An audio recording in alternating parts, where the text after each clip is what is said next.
Hey, everybody. Welcome to the Santita Jackson Show here on AM 950 Radio, the voice of progressive Minnesota. It is a joy to be with you today. We've got a lot to talk about. Let's talk about labor issues. Let's talk about the Department of Education is not allowing civil rights lawsuits to go forward.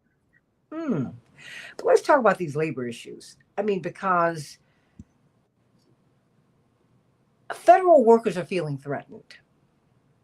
They're being told that they must leave their jobs or else they'll be fired. If you resign, you get a certain set of benefits. If you're fired, it's a whole different ballgame.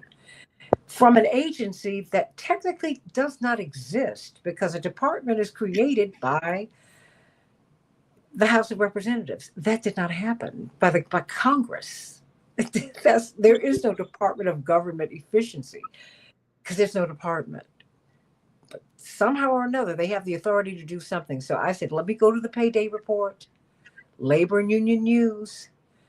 They are the best at it. Thank you. I'm speaking to their founder, Mike Elk, who's part of the family here, part of the fabric of the show. They're sitting down in the Santita Jackson green room. Well, maybe I'll call it the gold room, of course. The kitchen. In the kitchen, that's right. Attorney Darrell Jones, chairman of the Transformative Justice Coalition. I'll bring him up in a little bit because, he's down there in the DMV, Mike. And so he is really like where the storm first hit. But now we're seeing these congressmen who are going home and they're having town hall meetings and these are Republicans and they are raucous because federal workers are all over the country. They're everywhere. And it's unleashing a lot of fear. Let me bring this to you from this report from News Nation. Federal workers are suing Elon Musk now over this email ultimatum. So, I just leave it right there. What did you do last week? And the Office of Personnel Management, that is not part of what they require. But when you're getting these emails from ostensibly from the top, from the White House here, because we're seeing the directives on television, the legacy media, they're not really explaining anything. They're not telling us that, they're not emphasizing that DOGE, the Department of Government Efficiency, has not been created by Congress. An act of Congress must create a department. They're not going into that. They're just going on with it. So you tell me, because now you've got some of these workers coming together and they are suing. What is going on here? Well, it's shock and awe tactics. And in many ways, it's interesting because they just had CPAC, the big conservative political action conference. Mm-hmm. And, the fascist president of Argentina was there who's been doing similar things. So this playbook of fascism is international, which is if you go in and you fire a bunch of people in government, then everyone's scared, right? And, Trump has been basically admonished once by the Supreme Court. He won once under the Official Powers Act, and now he's, appointed a good chunk of it. So people keep talking about these lawsuits. I don't know what effect they're going to have if they don't pay attention, And I think we're at a point where, there's been no regard for rule of law. Maybe at one point there's some sort of legal leverage that they can place on someone through a contempt of act. But, the place to hit them, the courts are a good way to go. But, you can't be reliant on just that. And so I think what's been interesting watching the last few weeks is what's happening in these town halls with these Republican congressmen and Republican districts getting chewed out. Because we're talking, I read an article about Kansas City where they fired more federal workers in Kansas City than the economy can take in. Mm-hmm. Say that one more time so people can hear that. So they fired so many thousands of workers that the economy of Kansas City can't absorb the job losses. So it's not like people are leaving federal government and they're going out and they're finding a comparable job at another salary. They're leaving the workforce and may or may not find another job. So what does that do to the tax base of a city like Kansas City? It hurts it tremendously. Especially you're talking, if you're looking at what they're doing with the national parks right now, for instance, right? They're closing a bunch of national parks. They're laying off rangers.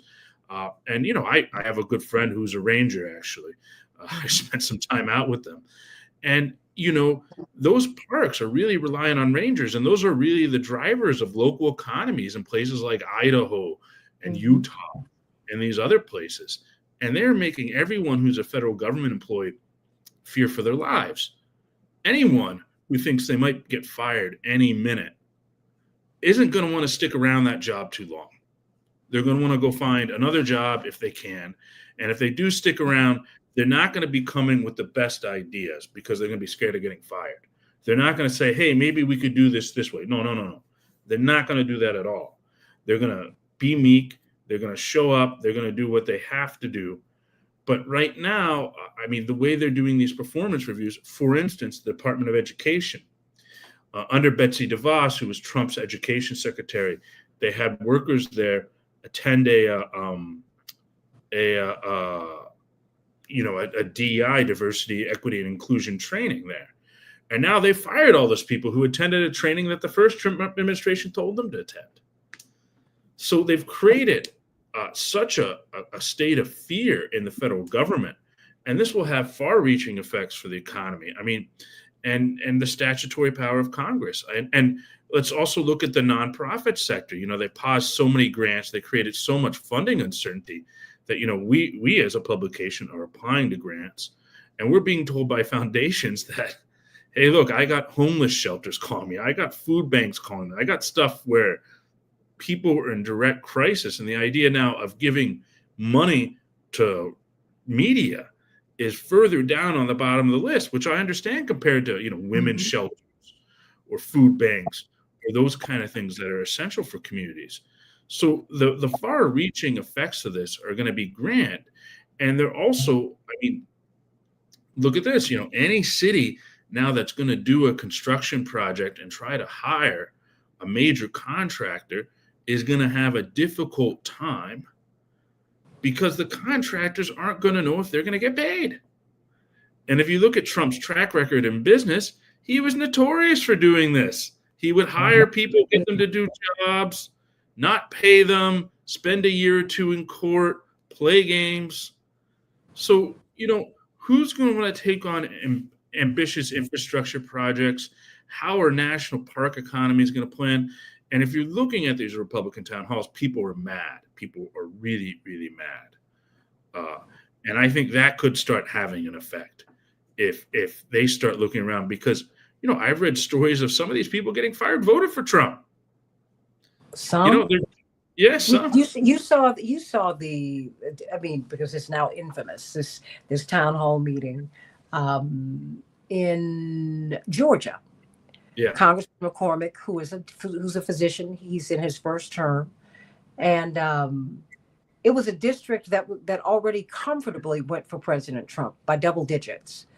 But it was gerrymandered just recently to make it even more Republican, right? To hear this descendant of Patrick Henry talk about the fact that she did not want a king. She mentioned tyranny. I said, these people are talking Revolutionary War talk. And she was cheered on by the crowd. Yeah. There is something that's happening out here. That it's not just inciting fear. It's inciting anger. Yeah. And I don't know where that is going to go. It's a good question, and I think it gets to a point that I think is really important, is that, look, we've had Republican administrations, the Reagan administration, the Bush administrations, where they've cut budgets, they've cut all kind of programs, right, that are important. But the programs that did get passed by Congress, there was some, agreement that these programs would be funded. Maybe not exactly in the way that they were intended, but that they would create long-term programs. How are you going to do any sort of community investment? And I don't know. Obviously we're a long way off from 2 years from now.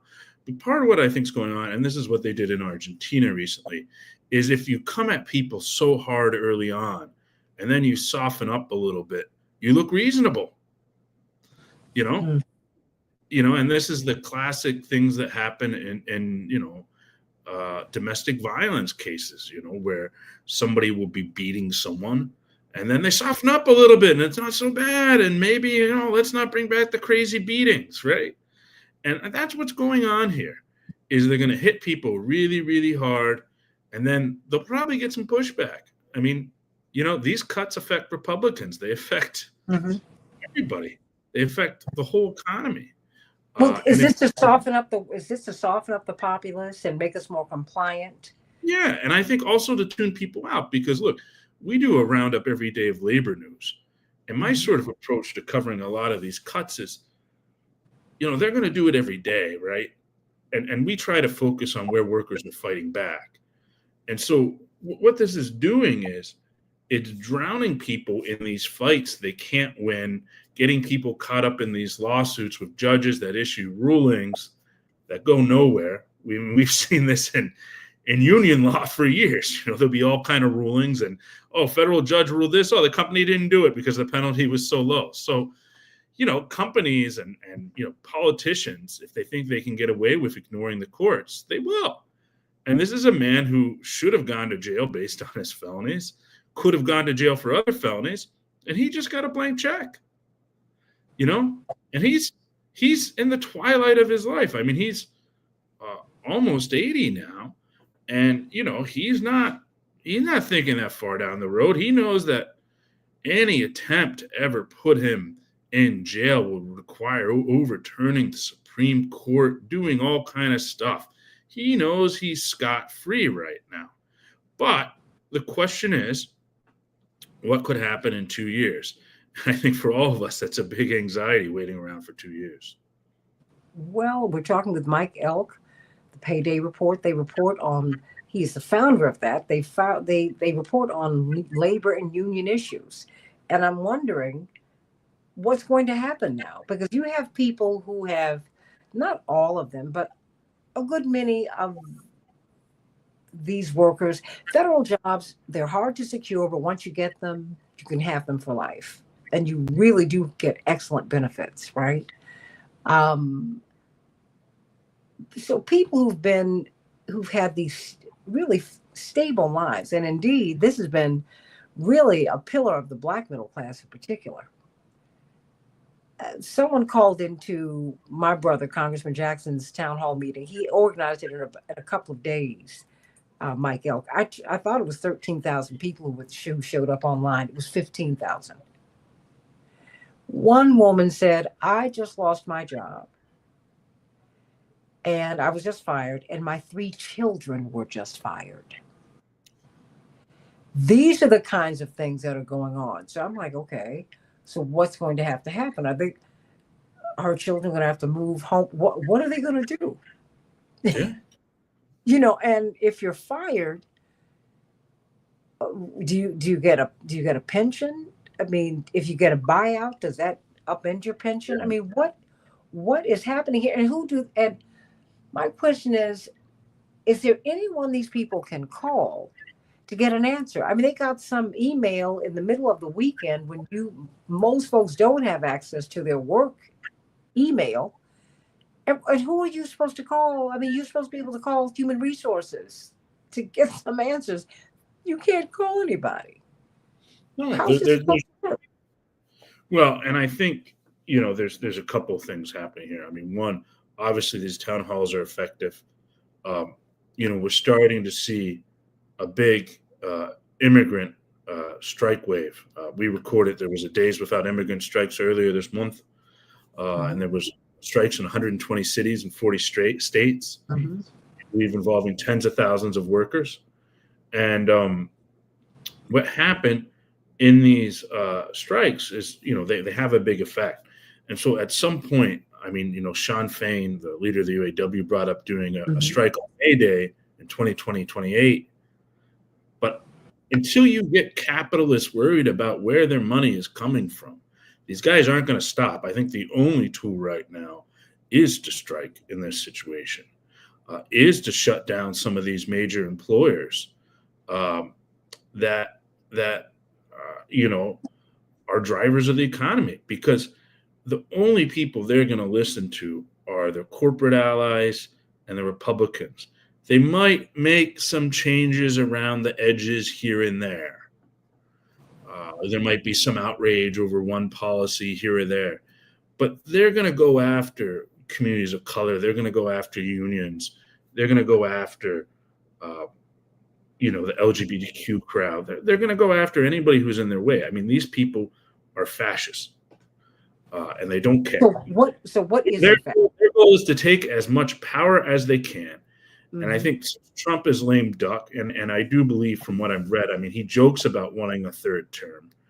But the more I read reporting, he really doesn't want to run again. Mhm. And I don't blame him. Who at age 84 wants to run for president that you might possibly lose, right? You might possibly lose the election when you can ride out a winner and a hero and the comeback kid. I don't know. I could be really wrong. You can't predict anything with this guy. But at a certain point, I do think now the message, and I think we sort of fumbled a bit in the recent presidential campaign. I mean, I don't think Kamala did as bad as some people thought she did. Mhm. Uh, I don't. Well, it wasn't even 2 percentage points that separated them in the Yeah, popular vote. It wasn't. but it was hard for the Democrats to define their message. Uh, in Mike, some was it hard, or are they more aligned, at least at the top, with the elites than they are with the people? Because I mean, they are yeah, telling us who they are. I mean, this was the fight we had 40 years ago with the rainbow. It's the same fight. And people keep asking me why I keep going back to that. I'm not going back. I'm just saying it's not changed. These people, they now, who's supporting war? Who is? They are all up in arms. We might end the war in Ukraine. Don't you want to end war? I thought that's what we did. No, I mean it's just. And now, the Democrats are the party of the elites. yeah, I mean, it's Eastern establishment. It's like, wait a minute, hold it. They- They're not. When I was at the DNC meeting a month ago in Washington, when they were electing new leadership, and I'm not part of that, everybody. I'm a registered Democrat, but I'm not part of leadership. I was there supporting Dr. James Zogby.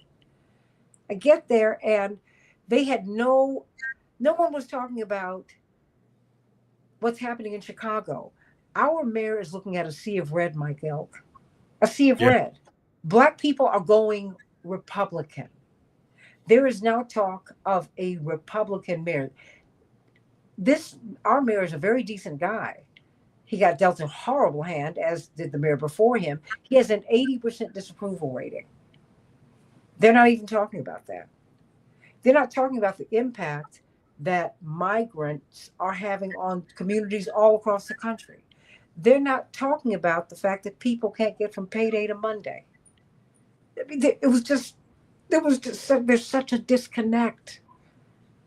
And this is bad. And now you are talking about releasing people from jobs that paid them more than a livable wage, Mike. That is so frightening. And socially, that's unsustainable. I mean, I don't know what's going to happen with people, Mike. I hope they'll organize. Do you think they will? it's a good question, and I think with the growing support in the immigrant community, you could see more of it. I mean, we're seeing more and more strikes, but there's no bigger national political strategy. I think if you look at a lot of the DC groups, unions, and progressive groups alike, the strategy is to sue, Okay. which maybe could work under a Bush or a Reagan administration, perhaps, but it's certainly not going to work under this one. Why So not? because they don't care about the courts, they don't care.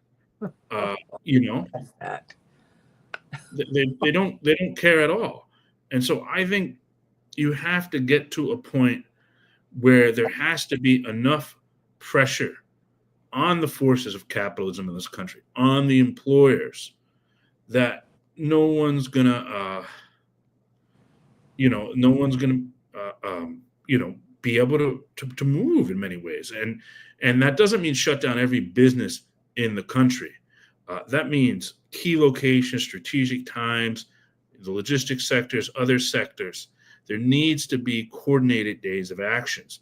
And right now, the immigrants' rights community is planning a massive strike on May 1st. And so the question is, how do they build for that?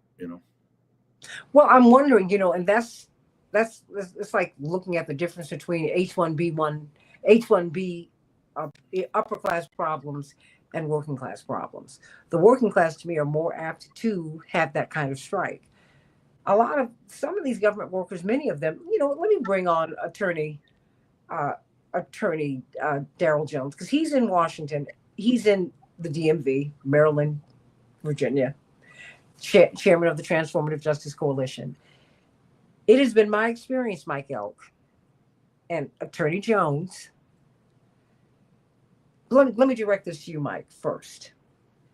Upper class people are not inclined to strike. Yeah. I mean, when you have the $100,000 a year job, 200, 250, you're living in the affluent area. First of all, I'm not supposed to be here. And I'm not mocking anyone, but these are people who had high ranking jobs in the government. They're being told, not asked, but told, justify yourself. I'm reading reports of these interviews that they're having with the Doge staff, and they're highly insulting. Like, I mean, these people are saying, wait a minute, I work hard for a living. And they're not, and they're being lied on. Many of them, they are going into work, and there's hybrid work post-COVID. People work very differently now. You go into office buildings downtown, they're empty because people work differently now. Things change. I mean, Mike, I'm just wondering if the upper classes, if you will strike and will organize. Yeah, it's a good question, and I think that's something that we don't know the answer to yet, because with the mass firings of so many federal workers, are people going to walk out? Are they going to risk being fired? That can go one of both ways. It could go one, some people are going to walk out because they'd walk out no matter what. Some people won't walk out because they're scared. And then there might be some people who say, screw it, I might get fired anyhow and do it. But if you look at the 60s, the 70s, when public sector unions were coming up, you wonder how that goes.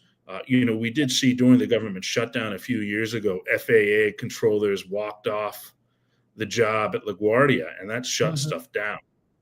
So if things like that start happening, air traffic controllers walking out, and I do think the Trump administration has a massive problem with these plane crashes right now.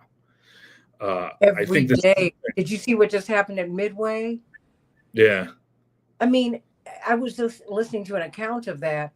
The Southwest airline flight was landing. The private plane, apparently, they got their directions from the tower, but they ignored them, because you get the directions and you're supposed to repeat the directions to the tower to confirm that you heard that you received the directions. And they want to make sure that you understood what you received. They never talked back to the tower. This plane is landing.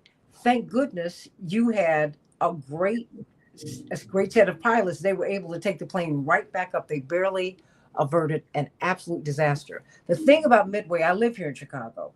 Midway is the airport that's in the middle of Chicago. It was the airport where they had that horrific crash. I don't even know if you were born, Mike. I was a little girl. It was like in 1972. One of our congressmen was killed on the plane. Michelle Clark, the first black person to be asked to be a correspondent on 60 Minutes. She was killed on the plane. I think E. Howard Hunt's wife was killed on the plane. I think my father was supposed to be on the plane. He just missed it. It was, this was like Friday afternoon, people getting out of DC. Congressman Collins was killed on the plane. It was a whole lot of people. and it was coming into Christmas time. And it's like, this is happening like every other day, Mike. I mean, and I'm wondering if we ever even recovered from 1981 when a whole class of TSA workers were fired. I know it was 40 years ago, but come on, Mike, this is awful. Yeah. Help me, Mike. What, what, what, what are we going to do? Well, you got to figure out where the pain points are, where you can do strategic strikes that put a pinch in the pocketbooks of the people that have the ear of Trump. And I think we have to really think about that. Where are they, do you think? Well, and I think that's one thing that is a little bit hard about this class that's around Trump is that these guys aren't manufacturers for the most part. They're not the traditional capitalist class that had some interest in a semi-smooth running economy, for business reasons. These guys got rich off of crypto and these, online scams around crypto and around this other stuff. And what are their business interests? It's not like, oil companies are terrible, but at least when you have an oil company CEO sitting there saying, hey, we need to have some regularity here and government planning of infrastructure projects, you don't have that right now. You have, and I think it could come back to haunt them, Elon Musk in charge. And I don't know how well that plays in the next election. If you had come out during this past election and said, Elon Musk is going to run the government, I think Kamala wins. I don't think Americans are too into the idea of a billionaire like Musk, who's not. I mean, Teslas didn't sell that great, who's not. And that's the other thing is, they just announced that they're going to eliminate 8,000 electric car charging stations at the federal government, right? Because Musk has his own system with, chains like Sheets for Teslas, right? So when are the auto manufacturers going to get upset? So we'll see. I wish I had a better answer. No. I mean, but I think that bringing all these pieces up, that's important because no one's talking about that. I mean, because you've got a man who's got conflicts of interest. He just got a $400 million contract. That's what we know of from the government for Tesla cars, these strange looking vehicles that look like flying saucers or something. I'm just, Daryl, what are you seeing in the DMV in DC, Maryland, Virginia? Convey that to Mike because he's this is where we first saw it, Mike. But now it's spreading like a virus. What did you say in Kansas City? I don't know how the city can survive that. Yeah, and I think that you guys are right on point with the analysis. A large part of what we see in the district, Maryland and Virginia, you got to remember we have a heavy emphasis on federal employees here. I mean, and not just the father and the mother that's the federal employee, but the children are also federal employees. So it's a very heavy reliance on federal government jobs that make up the DMV. We have NSA, we have all of these things that are here in the DMV. The major military base, right, Fort Meade, the major military base now for the country, it is here in the DMV. So all of that is here. And so when we see the shakeup that's coming and is occurring, it's having not only an immediate impact on the economics of our states, right, DC, Maryland, and Virginia, but it's also having an incredible impact just with the family structure itself. And everything is just being shuttered. And the scary part, I think, with all of this, you were talking about the upper levels. So a lot of the federal government jobs that are here in the DMV are some of those upper level jobs, upper level management type jobs that you're making reference to, the 100, 200, whatever $1,000 a year jobs. But along with the loss of that employment, comes the question of what do they now do with their home? They can't afford the mortgage. They can't afford, the sending their kids to school. All of this becomes very real to them. And so while they traditionally may not be the ones that you think of when you think of someone protesting or being on the front lines, that's in essence what you're about to see. They also happen to be, because of the skill level of the employment, they also happen to be a slightly better educated, right? So you're going to have all of that that's going to be playing in as well. So I think that, you know, what is happening here in the DMV is that there's certainly amongst the federal employees, there's an unease that's there. They're questioning, you know, when I got the email saying to turn my stuff over, do I need to do it? When I got the email saying, you know, you need to just let yourself be bought out and get out of the federal government, what should I do? So that's a lot of the environment that's going on now, the atmosphere that's going on right now around the DMV. And, you know, and it's not, and I agree with you 100%, Mike, it's not about to get better. You know, it's about to get worse. And I think that the more that we see with the signals that are cast from Elon Musk to South Africa to bring in the Afrikaners over, you know, the whole discrimination piece that's there, everything is set up to continue this ball of fire of racism and negativity. Even when we talk about, Santita, the Department of Education and the Office of Civil Rights and what they're doing there, you know, they were immediately told once the Elon Musk administration got into place to no longer pursue the cases dealing with discrimination in the schools if it was based on race or based on gender or based on sexuality. The only ones that they now recently, this week, got the clearance to start going forward with are those dealing with disabilities, those students with disabilities. That's it. That's the only thing they're allowed to go forward with.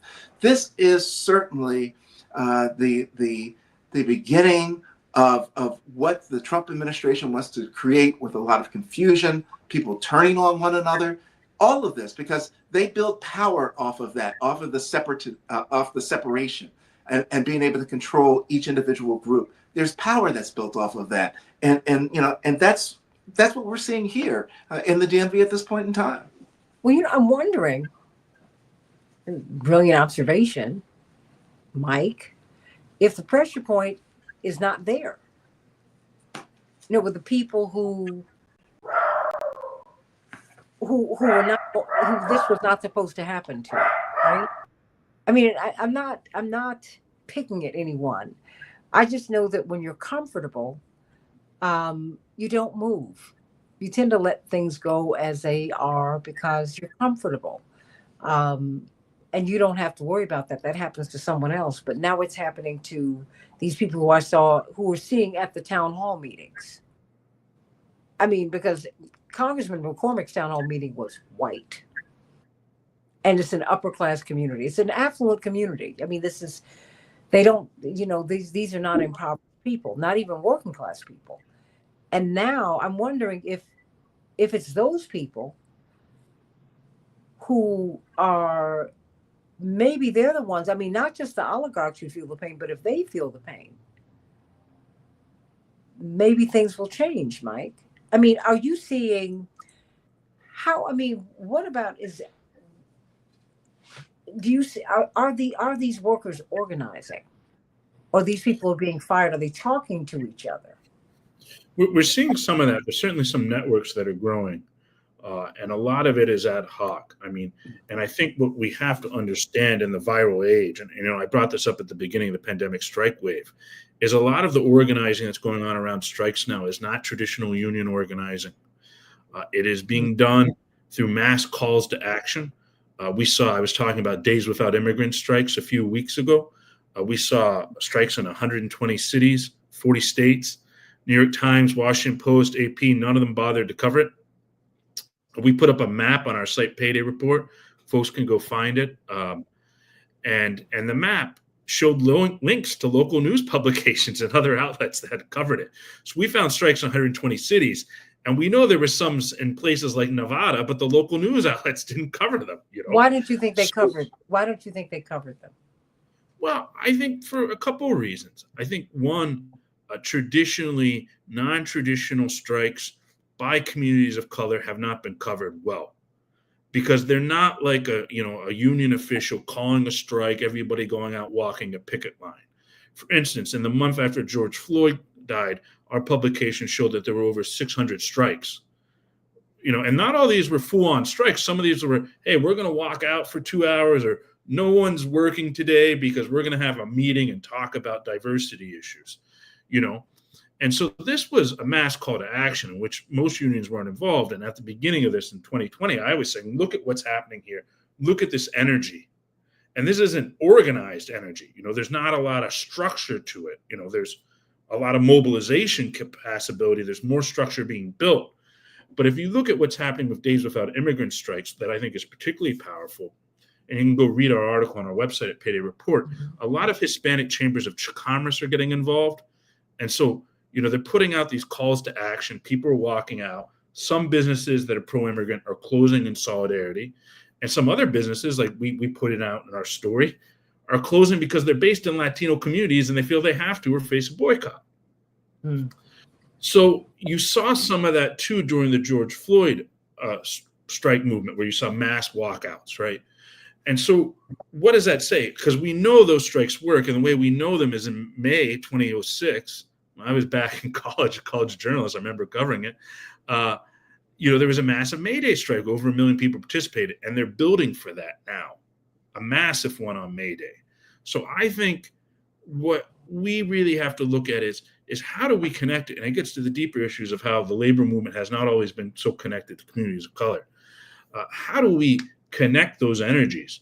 Because there's a lot of energy around mobilization out here. There's not a lot of organization necessarily. And the organizations are sitting around suing people, spending money on lawyers, which is nice and good and has some long-term effect, but not as much as really shutting down key sectors of the economy on key days and putting big pressure on. Because even if you look at Trump's approval ratings right now, he's getting 42% on the economy.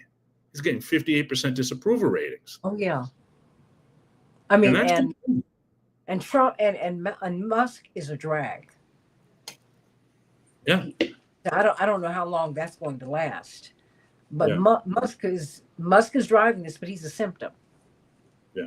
Because they'll put somebody else in there, because it's all of these tech bros who, Yeah. I mean, he's the face of it, and he's a courageous one, because he is probably about the most disliked man in America right now.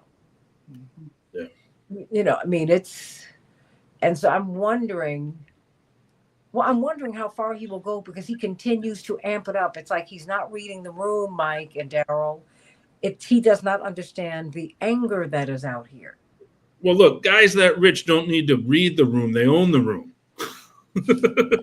When you're the boss of the manor, not much need to read the room if you control the room and who's in it. Yeah, until the revolution comes, right? I Yeah. mean, because it's always something. It's that ram in the bush, who you do not expect, someone or something you never see coming, is the game changer. And I know they exist. Yeah. I know they exist. I think that's why, we're watching the corporate media react,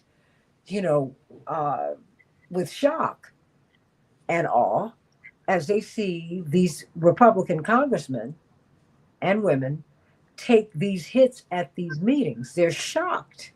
And I'm like, and these town hall meetings that these congresspersons are holding. I mean, my brother got 15,000 people in a couple of days. His colleague in North Carolina got 19,000 people. I mean, the demand was so great.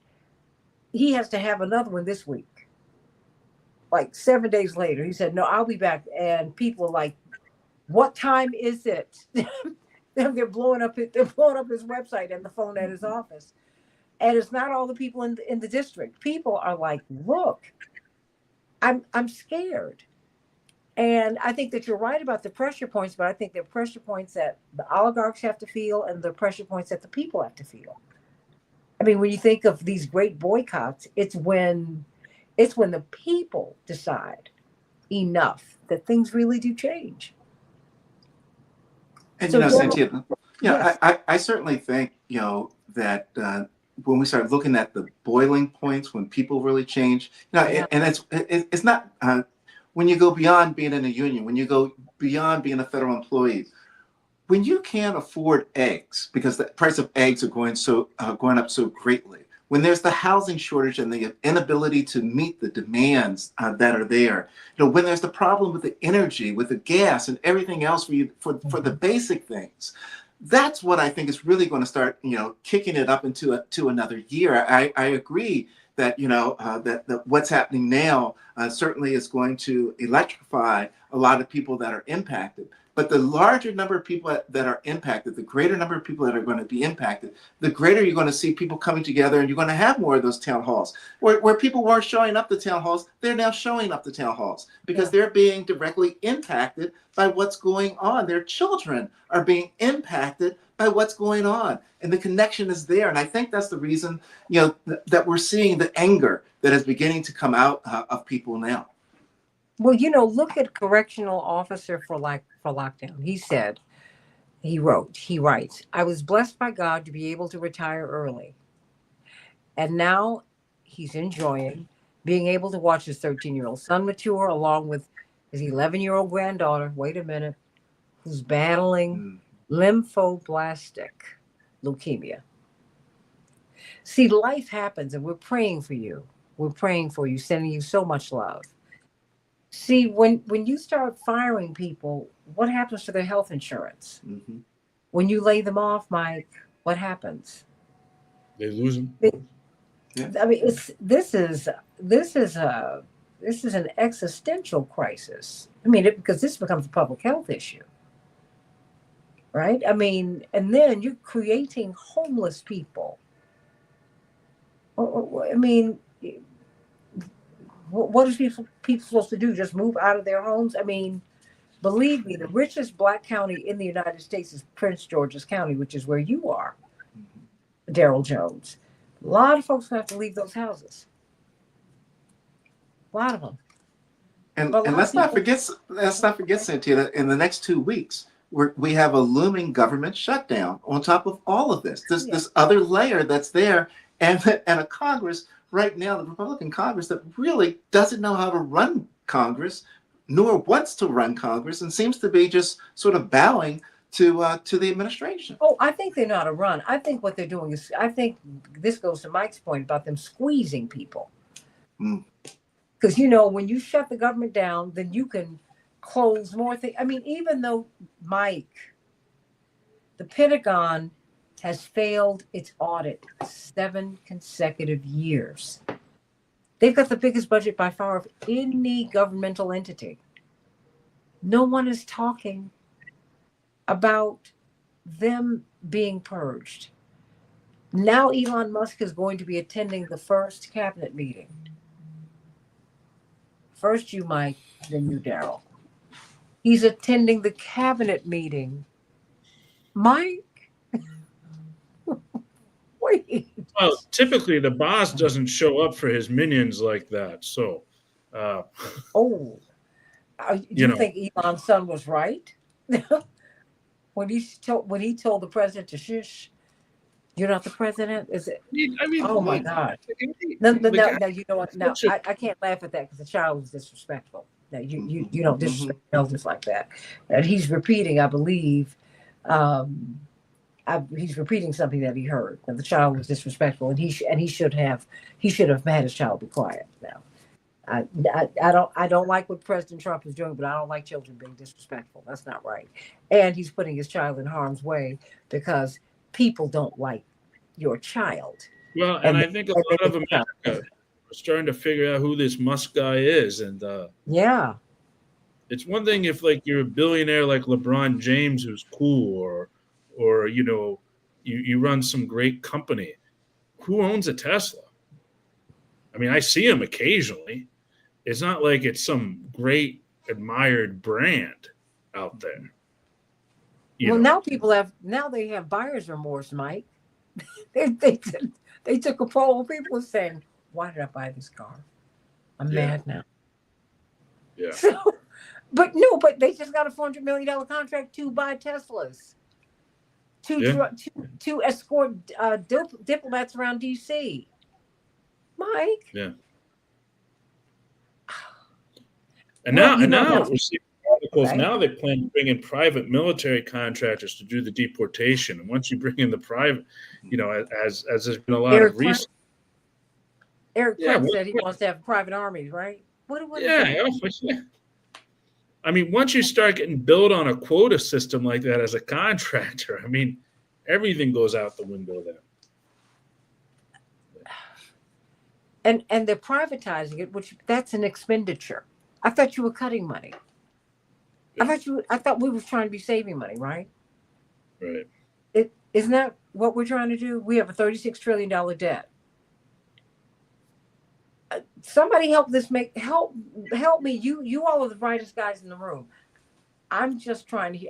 I got you all here because I'm trying to find out what's going on because I'm trying to figure it out and I can't figure it out. Yeah. I really can't. I mean, Daryl, of course, you are on WOL every Tuesday at 12 noon Eastern Standard Time. You got to get Mike on your show because if you want the best in labor and union news, Payday Report gives it to you. I think this is an opportunity for unions to really step up. Are you seeing that happen now, Mike? We're starting to see it happen somewhat, but not at the degree at which it needs to be done. I mean, certainly it's interesting watching what the teachers unions are doing because they are on the front lines of a lot of these things. In terms of, there was an effort to bring in some federal agents into a school in Chicago and they resisted. It is in the Chicago Teachers Union contract that you can't bring in federal agents, ICE, if they can resist. So we're seeing some unions do stuff. We're seeing some unions with plans to defend their members and some unions that are doing what people in situations of panic do, which is you conserve resources, you don't take risks, and you have to hold on. So we'll see. But at the same time, I mean, look, we are dealing with historic levels of union approval ratings, 70%, 70%. So, how did Trump we get here? Elon wanted to go in a big, large-scale fight with large-scale strikes against the labor movement. From a public opinion approval standpoint, they aren't going to win that one. I mean, I always joke, this is funny as a labor reporter. I have friends who cover other beats, and I cover some racial justice, that I rarely get death threats because redneck guys like unions too. I have all these friends that get these terrible death threats and stuff. And I said, yeah, no one really sends a death threat if you're covering some union drivers. I mean, maybe if, it's not like other beats where you're covering other marginalized communities. And so what is the crossover appeal, but where do they find the racial justice elements? And I think that's what we got to figure out. Well, I think all these things are intersecting. And you know what, Solomon, I hear you. You said, where was the criticism of Elon when he was a Democrat? Biden gave Tesla that contract. I hear you because all of these guys contribute to both parties. I've said that. I've had issues with Elon, but Elon's not had, at least not, he's not publicly had this kind of power and influence before. That's for you know better, Solomon. I call balls and strikes. This is not the Santita Jackson show, DNC. That's not what I do here. I don't care about that because these guys, Trump has been a Democrat. These guys don't do parties. They do power, Solomon. They don't care about parties. Trump just rolled on the horse that could get him across the finish line.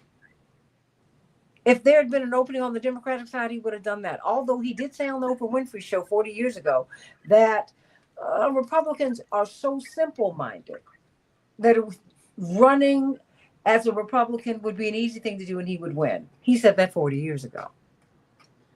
These people were pumping him up to run then, which I always found interesting because the model for a corporatist to become the president was established by Ronald Reagan. They pulled a B-list movie star. They corporatized him. They made him a corporate spokesperson. Then they put him on the speaker circuit. Then they ran him for governor. Then they kept trying to run him for president. He was too right-wing to really catch fire. And finally in 1980, he did. So now the celebrity president and the celebrity candidate, that's already been established. That's what we've got here. The problem is corporations are winning, and we have got to seize the opportunity to win ourselves. I'm not going to say we're losing, because we're not. Hey, I have to run, unfortunately, to dinner, but it's been great talking with you guys. And your closing thought is what? We got to organize. We have to organize across movements in non-traditional ways. And I think there's going to be new non-traditional tactics that we're going to have to use to really put some economic, political pressure on these folks. Amen. Mike L. Everything they listen to is the dollar. Well, we can do it. We can do it. The Payday Report, everybody, support them. They are supporting us, and you can go on and take this show and spread it far and wide, because you're regular on this show now. There it is. Thanks. Much love to you. You too. Daryl Jones, before we go, and I promise you we're going to come back. Hopefully you'll have space tomorrow to talk about what's happening with civil rights and the Department of Education, because I think that's very important. I think it's important that they are able to, that people who have disabilities, who are physically challenged, who are differently abled, as my father would put it, that they can sue and they can get recompense. But when we've got a school to prison pipeline, when Black children are 3 to 4 times as more likely to be suspended from school as preschoolers than anybody else, and we can't look at that, that's a problem. But as we look at labor right now, as we close out, what is your closing thought? Because on Friday, your colleague, Barbara Arnwine, attorney Barbara Arnwine, the brilliant Barbara Arnwine, the founder of the Transformative Justice Coalition, has talked about something that we need to be doing by not buying on Friday. Absolutely. This Friday, the 28th, it's a no buy, it's a blackout, it's a buyout. Don't buy, don't shop, don't do anything this Friday. And the concept is to withhold the money so that people can understand the economic power that we have. And by not buying on Friday, by having a blackout on Friday, the thought process is to show that this is the economic impact that this can have. This is all built around the negative treatment of the DEI, of the diversion, equity, and inclusion programs, and the negative treatment that they've been given over the last several weeks. So this no buy, no DEI, no buy is what Friday is all about, and it's all over the country. It's beginning with the one day on that Friday, and then we'll see where it goes from there. Because there's already talk of having a continual boycott, particularly on some particular companies that have changed their policies so that they no longer have DEI policies, such as Target, such as Walmart, and many others. We have a full list of those companies that are good and bad at our tjcoalition.org website. You can see which companies are favoring the DEI policies, which companies are not favoring the DEI policies, and those that are changing. So all of that is there, Santita. So this Friday, we encourage everyone to just not buy. If you must buy, if there's something that you must buy, either get it on that Thursday, or if it's got to be on that Friday, go to something small, local store, a small local store, nothing big. A Black-owned business, right? And a Black-owned, absolutely. Black-owned businesses or woman-owned preferred. Business. Yes. Latino. I mean, just someone with whom you are in solidarity. Because remember, these big box stores and Amazon have knocked out small businesses. Mm-hmm. I'm wondering, because I just want to know, what people will be allowed to do, because I want to tell people about it, and there you have it, and so, but I want to just send love to you in a special way, correctional officer, for the lockdown, for your son who's well, and your grandbaby who is in remission with cancer. We just want you to know that we are sending you all so much love today, and we're praying and believing that this child is healed. Thank God for that. Thank God for that. And I'm so grateful that you have insurance so that she could be cared for. That's very important. A lot of people do not have that privilege. They do not have that space. But the fact is, everybody deserves to be well. And I just want you to know that I'm sending you all my love, all of it. And everybody send some good energy. Correctional officer for the lockdowns. That's right. I have to go by your handle. Send him and his family a lot of love, everybody, because he needs it and we all need it. And I want to thank all of you, Solomon. I want to thank you. You know, even though you offer another point of view, a different viewpoint, I'm just glad that you're here, because the only way that we're really going to get through this is if we do this together. You know, wherever we go, whatever we do, we've got to go through it together. Remember that song? That's important. We got to stop demonizing each other. We have got to humanize each other and understand that everybody's got a point of view. Everybody has got the same 24 hours. We just see things differently. We see things differently. And maybe because I've had so much grace in my life, you know, I want to extend it to people. I'll just say very quickly, you know, I'm my parents' firstborn child, and when I was born, my parents had no money. They didn't even have a place to live. They were living with family friends who named me. My name is rent money. Family, they tend to be JLJs, but I was not. Mrs. Halsey said, you know, asked my mother, well, you know, if you live with us, you know, can I help you? If it's a girl, can I help you name her? My mother was like, yes. And so my parents made their way up to Chicago. My father had turned down Duke University Law School and was headed to the University of Chicago with a full scholarship. And they dropped their friend, Reverend Calvin Morris. My Uncle Calvin just passed. He was doing graduate work at Temple. And their car broke down just outside of Philadelphia. And this is in the early 60s, everybody. And my mother was pregnant with my brother Jesse, and I was barely a year. And it was a white couple who took my parents in, fixed the car, because my parents could not send them a dime.